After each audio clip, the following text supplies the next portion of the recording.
Et le câble numérique, justement, Stéphane Lenormand, c'est plus de 10 millions d'euros. Enfin, c'est 10 millions d'euros, on en parle depuis plusieurs années maintenant. Est-ce que c'est cette délibération qui va permettre au foyer de l'archipel d'avoir la fibre optique à domicile ? Je l'espère.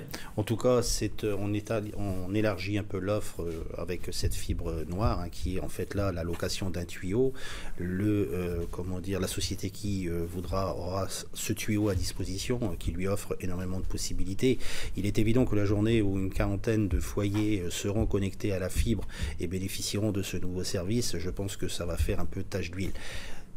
Indépendamment de cela, c'était important de toute façon, quoi qu'il en soit, d'avoir cet investissement de réaliser parce que c'est une solution d'avenir pour le territoire et notamment pour son attractivité.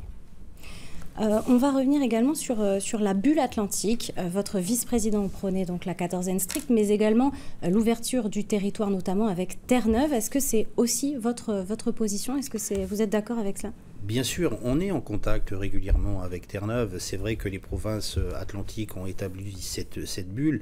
Mais là, il faut bien comprendre, et je sais que Terre-Neuve, on voit les côtes, mais c'est quand même, une relation internationale.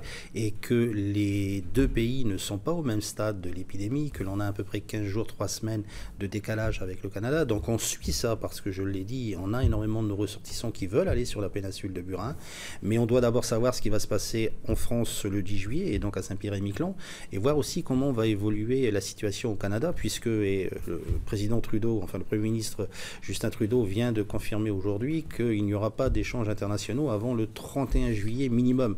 Donc aujourd'hui, on ne peut pas aller sur le Canada si on n'est pas résident ou si on n'est pas en évacuation sanitaire. Donc on suit cette affaire-là de près.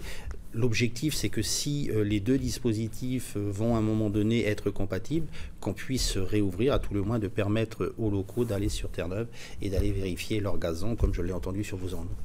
Vous l'aviez annoncé, pas avant le 31 octobre. Est-ce qu'on peut espérer un peu avant ? Alors, 31 octobre, c'est ce qui ressort de Transport Canada pour les ports. Après, il faudra sans doute ajuster cette information.